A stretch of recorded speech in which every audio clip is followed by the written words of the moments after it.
안녕하세요. 얼마 전 개념 없는 신우와 영 끄는 30대 여성입니다. 이렇게 사연을 쓰게 된 건 신우가 듣고 반성 좀 했으면 하는 마음에서 저와 남편은 시부모님의 소개로 만난 사이입니다. 말 그대로 저와 남편의 만남을 어머님께서 주선하셨거든요. 남편을 소개받기 전 저는 온라인 쇼핑몰을 운영하고 있었고 시부모님은 저와 계약 관계에 있었던 원단 공장 사장님들이셨지요. 일을 하다 보면 나이나 성별과 상관없이 정말 별의별 사람을 다 겪게 되는데 시부모님은 다르셨습니다. 일단 기본적인 매너가 좋으셨던 건 물론이고 작은 약속도 칼같이 지켜주셨어요. 사실 대부분 공장 사장님들은 나이가 못해도 4, 50대였고 반면에 저는 20대 후반에 불과했으니 상대 쪽에서 저를 동등한 비즈니스 파트너가 아닌 풋내기라고 해야 하나? 한마디로 저를 만만하게 보는 일이 일쑤였거든요. 하지만 시부모님께선 말 한마디를 하시더라도 저에게 꼭 존댓말을 해주셨고 저를 사장 대 사장으로 대해주시는 게 느껴졌어요. 그날은 단가 조정부터 여러 가지로 이야기할 것들이 좀 있어서 아버님 어머님이 제 사무실에 찾아오셨습니다. 대화가 오가던 중 아버님께서 급한 전화가 걸려왔다며 양해를 구하시곤 자리를 비우셨지요. 어머님과 단둘이 남게 되자 저희는 어색한 분위기도 이겨낼 겸 이런저런 대화를 주고받기 시작했습니다. 그러다 어머님께서 먼저 저에게 애인이 있는지 물어보시더군요. 제가 없다고 하니 어머님께선 그게 정말이냐, 너무 괜찮은 아가씨라 누가 데려가도 진작에 누가 데려가지 않았을까 생각했다며. 그럼 이참에 당신 아들을 한번 만나보랍니다. 당신 아들이 정말 잘생겼고 회사도 좋은 데를 다닌다며. 솔직히 같이 일하는 사람들과 사적으로 얽히는 건 내키지가 않았기에 거절하려고 했어요. 하지만 한편으로는 이렇게 좋은 분들 밑에서 자란 남자라면 정말 괜찮은 사람이지 않을까 그런 생각이 들었지요. 저는 잠깐의 고민 끝에 그러면 한번 만나볼까요? 라고 장난처럼 대답했습니다. 그러자 어머님께선 기다렸다는 듯이 어딘가로 전화를 걸어 약속을 잡으셨고 그게 바로 남편과 저희 시작이었어요. 어머님의 말씀대로 남편은 괜찮은 사람이었습니다. 성격이 밝으면서도 동시에 진지한 면도 있었는데 그래서 의지가 많이 되더라고요. 남편도 제가 꽤나 마음에 든 눈치였고 이후로 저희는 몇 번의 만남을 더 가졌습니다. 그렇게 한 달 정도 지났을 무렵에는 정식으로 사귀는 사이가 되었어요. 이후로는 어느 다른 연인들과 마찬가지로 가끔 서로 토라지고 다투기도 했지만 큰 사건 사고 없이 인연을 만났습니다. 그러다 양가 어른들의 축복 속에서 부부의 연까지 맺게 되었네요. 결혼식을 올리고 한동안은 정말 모든 것이 완벽했습니다. 인자하신 시부모님과 능력있고 자상한 남편, 거기다 제가 운영하던 쇼핑몰도 조금씩이지만 나날이 매출이 증가하고 있었으니까요. 하지만 이 행복은 오래가지 못했어요. 제가 사고를 당했거든요. 그날도 거래처에 들렸다가 집으로 돌아오는 길이었습니다. 차를 세워둔 건너편 주차장에 가기 위해 신호등이 바뀌길 기다리고 있었는데 순간 제 몸이 붕 뜨더라고요. 정신을 차렸을 땐 병원이었습니다. 나중에 듣기로는 갑자기 나타난 차가 저를 그대로 밀어버렸다고 하더군요. 저는 병원에서 눈을 떴고 그땐 남편뿐만 아니라 양가 어른들이 다 와 계셨습니다. 제 상태가 많이 좋지 못했어요. 특히 하반신 부상이 심했는데 발목을 절단해야 될지도 모른다는 말까지 나왔었답니다. 남편은 그럴 리 없다면서도 저 몰래 의족도 찾아보고 그랬을 정도였지요. 그래도 불행 중 다행이라 해야 할지 비록 영구적인 장애가 생겼지만 발목은 절단하지 않았습니다. 다만 뛰는 건 고사하고 한쪽 발을 절게 되었지요. 사고로 인해 저는 운영하던 쇼핑몰을 접었고 이후로 우울증에 시달리게 되었습니다. 친정에는 우울증에 걸렸다는 소리는 꺼내지 못했어요. 친정부모님께선 치매에 걸린 친할머니의 병수발을 들고 계셨던 데다가 하나뿐인 딸이 장애가 생겼다는 사실에 무척 힘들어하셨거든요. 그런 친정부모님께 더 큰 근심을 안겨드릴 순 없었네요. 시부모님께서는 이런 제 상태를 너무나 안타까워하셨어요. 그러다 하루는 저에게 조심스레 합가를 제안하시더군요.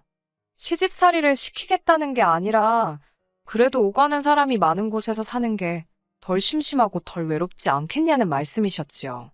다른 사람들은 어떻게 받아들였을지 모르지만 제게는 제법 솔깃하게 들렸습니다. 어머님 아버님께서 저희한테 생활비를 바라는 것도 아니셨고 그렇다고 저더러 살림을 하란 것도 아니었어요. 살림은 도우미 이모님이 오셨고 남편이나 시부모님 모두 식사 대부분을 밖에서 해결했으니까요. 굳이 신경이 쓰인다면 신우의 존재였는데 사실 합가를 하기 전까지는 신우랑 크게 부딪히는 일이 없었기 때문에 그때만 하더라도 신우의 존재는 중요한 사항이 아니었습니다. 그렇게 남편과의 상의 끝에 시댁에 들어가 살기로 했네요. 합가 전, 저희는 서울 외곽에서 어머님 아버님은 공장 근처에 위치한 2층짜리 전원주택에 살고 계셨어요. 남편보다 2살 어린 신우 역시 어머님 아버님과 함께 살고 있었는데 처음부터 그랬던 것은 아닙니다. 저와 남편이 결혼할 때만 하더라도 신우 역시 서울에서 자취를 하고 있었어요. 그런데 신우가 새들어 살던 집을 어찌나 더럽게 썼던지 하루는 그 집주인이 시부모님한테 연락을 해왔답니다. 와서 당신 딸이 어떻게 해놓고 사는지 한번 직접 보라면서요. 평생 남에게 피해주는 걸 죄라고 생각하시던 어머님 아버님께서는 이게 다 무슨 소린가 싶어 그 길로 신우가 자취하는 방에 찾아갔다가 기절하시는 줄 알았답니다. 남편도 같이 갔었는데 표현하기를 쓰레기장도 그런 쓰레기장이 없었다대요. 어디서 잠을 잤을까 싶을 정도로 방 안에는 어마어마한 쓰레기가 들어차 있었고 싱크대에 쌓여있던 상한 음식에서는 구더기가 보일 정도였다고요. 결국 어머님께서 그 집 청소비 다 물어주시고 그 길로 신우를 끌고 오다시피 해서 지금까지 옆에 끼고 살고 계셨지요. 그런 신우와 저는 같이 살기 시작하고 얼마 지나지 않아서부터 부딪히기 시작했습니다. 비록 저에게 집안일을 하라고 시키는 사람은 없었지만 그래도 남편은 물론이고 어머님 아버님도 매일같이 출퇴근을 하시는데 혼자 집에서 아무것도 안 하고 있는 건 말이 안 된다 싶었지요. 이모님이 오시는 건 오시는 거고 저도 저 나름대로 조금씩 집 정리도 하고 그랬습니다. 제가 원해서 하는 집안일이다 보니 신우가 도와주길 바라고 그런 것도 전혀 없었어요. 그런데 하루는 신우가 대변이 묻은 듯한 속옷을 빨래통에 던져놨더라고요. 아무리 제가 내켜서 하는 집안일이어도 막말로 똥 묻은 신우 속옷을 빨고 싶었겠어요? 손도 대기 싫었지요. 그렇다고 그냥 두자니 제 속옷이 아니어도 이모님 보기 부끄럽고 참고로 저희 시부모님도 속옷 빨래는 직접 하십니다. 제가 신우에게 문자로 속옷은 이렇게 내놓지 말고 샤워하고 그럴 때 직접 빨라고 했어요. 그러자 신우가 바로 답장이 오더라고요. 더러워서 만지기 싫답니다. 아니 자기도 더러워서 자기 속옷이 만지기 싫으면 남인저나 이모님은 어떻겠어요? 말이 안 통하는구나 싶어서 비닐 장갑 낀 손으로 그 속옷 그대로 집어다 신우 방에 다시 가져다 뒀습니다. 자기 눈으로 보면 부끄러운 줄 알겠지. 그런데 이게 웬걸요. 이튿날 그 속옷이 그대로 또 빨래통에 나와 있었는데 아주 대자로 펼쳐놨더라니까요. 제가 결국 그대로 사진 찍어서 남편한테 보냈습니다. 그러자 남편이 신우 빨래는 아무것도 하지 말라대요. 그래서 안 하고 저희 빨래랑 시부모님 빨래만 했어요. 그랬더니 세상에 2주가 지나가도록 그 속옷이 그대로 있더라고요. 이 일이 있은 이후로 신우는 걸핏하면 저에게 심술을 부리기 시작했습니다. 한 번은 신우가 자기가 키우던 강아지가 싼 똥을 이불 빨래에 던져놓은 적도 있었어요. 신우는 자기가 던져놓은 게 아니고 강아지가 그 이불 위에서 싼 거라고 했지만 이미 세탁기에 들어가 있던 빨래 위로 강아지가 어떻게 똥을 싸요? 심지어 통돌이 세탁기라 강아지가 무슨 첨프라도 해서 들어갔다는 건지 말도 안 되는 소리였지요. 이야기하는 김에 하는 거지만 거짓말도 어느 정도 머리가 돌아가는 사람이 해야지. 왜 저러나 싶을 정도로 한심한 거짓말만 해대더라니까요. 하지만 이런 신우의 심술 때문에 제가 신우를 안 보고 살겠다고 한 건 아니에요. 사실 이런 심술들은 너무 유치해서 상대할 가치도 느끼지 못했습니다. 순간순간 화는 났어도 거기까지였어요. 말이 나와서 말이지만 신우 주변 사람들은 신우의 실체를 몰랐을 거예요. 밖에 나갈 땐 진짜 멀쩡한 사람처럼 번지르르하게 차려입고 나갔으니까요. 거기까지는 뭐 솔직히 제가 뭐라고 하지도 않았어요. 다 큰 성인이 이렇게 살든 저렇게 살든 저한테 피해만 안 주면 된다라는 심정으로 포기한 상태이기도 했고요. 한편 어머님 아버님도 신우 상태에 대해서 문제점을 느끼셨는지 도우미 이모님과 저에게 부탁을 하시더라고요. 신우에 관한 것, 예를 들어서 신우 옷 빨래라던가 신우가 먹고 난 식기들을 치우는 것, 그리고 신우방 청소 같은 건 절대로 해주지 말라고요. 특히 저에게는 만약에 신우방에서 썩은 내가 나서 괴롭더라도 절대 먼저 치워주지 말라셨습니다. 신우도 좋은 남자 만나서 시집가고 해야 되는데 저 지경이면 누가 좋다고 하겠냐고요. 그래도 최소한 시부모님께서 문제를 인지하고 계시니 참 다행이다 싶었습니다. 그리고 저야 당연히 어머님 아버님이 하라는 대로 했지요. 제가 무슨 집안일 못해서 한장한 귀신이 붙은 것도 아니고 그렇다고 신우랑 사이가 좋았던 것도 아닌데 굳이 해주지 말라는 걸 찾아가며 해줄 이유가 없었으니까요. 그러자 신우가 처음엔 도우미 이모님한테 아주 야단이더라고요. 아줌마가 뭔데 집안일을 입맛대로 하냐, 내가 주인집 딸인 거 안 보이냐 이런 식으로요. 이모님은 신우의 폭언을 그대로 녹음해서 어머님 아버님께 들려드렸고 어머님 아버님께선 그 이모님께 얼마나 미안해 하시던지 그 일로 인해 시부모님께선 신우에게 주던 용돈을 아예 끊어버리셨습니다. 필요하면 네가 나가서 일해서 벌어 쓰라고요. 그러자 신우는 이 모든 게 저 때문이라며 또 다시 저한테 화풀이를 하기 시작하더군요. 왜 다른 사람들 옷은 다 빨아주면서 자기 건 손도 안 대냐? 왜 자기가 쓰는 화장실은 청소를 안 하냐? 저는 신우에게 제가 하고 싶으면 하는 거고 안 하고 싶으면 안 하는 거다. 내가 아가씨 몸종도 아니고 왜 아가씨가 어지른 걸 내가 하냐? 아가씨가 알아서 하라고 받아쳤어요. 그러자 신우가 저더러 이제서야 본색을 드러낸다며 별의별 말 같지도 않은 소리를 하는데 솔직히 상대도 안 해줬습니다. 신우도 제가 자기를 상대해주지 않으니까 어지간히도 약이 올랐던 모양이에요. 자기 말을 들어주는 사람이 없어서 더 그랬을 수도 있어요. 그렇다고 해도 남의 물건에 함부로 손을 대서는 안 되잖아요. 그건 어린 아이들도 아는 거 아닌가요? 사실 신우가 예전에도 몇 번 제 옷을 몰래 훔쳐 입고 그랬던 건 진작에 알고 있었어요. 그냥 얌전히 입었으면 저도 말을 안 해요. 마음대로 말도 없이 가져다 입고 그래놓고 돌려주지도 않고 나중에 보면 자기 옷장에 처박아 놓기도 하고 심지어 어디서 사온 옷처럼 쇼핑백에 넣어서 자기 방에 숨겨두기도 하고 별의별 일이 다 있었는데 그럴 때마다 어머님이나 남편이 미안하다 하고 돈으로 물어주기도 하고 새 옷으로 사주기도 하고 그랬습니다. 두 사람이 따로 신우를 불러서 몇 번 뭐라고 한 것도 알고 있어요. 하지만 솔직히 어머님이나 남편 입장에서 번번이 신우의 못난 모습을 저에게 보여주는 게 솔직히 마음이 좋지는 않았겠지요. 고슴도치도 자기 새끼는 이쁜 법이라잖아요. 그래서 가능하면 저도 신우가 잘못한 걸 시시콜콜 전부 다 어머님 아버님께 말씀드리지는 않았어요. 그런데 이번만큼은 도저히 그냥 넘어갈 수가 없었습니다. 저에게는 아끼는 구두 하나가 있어요. 제가 남편과 결혼식을 올릴 때 신었던 구두인데 친정아버지가 직접 가서 사다 주신 거예요. 아버지 말씀이 시집가는 딸 꽃길만 걸으라는 뜻으로 꼭 직접 사주고 싶으셨대요. 회사 여직원들한테 물어물어 샀다면서 평소에 그 무뚝뚝하신 아버지가 선물해 주신 정말 뜻깊은 구두지요.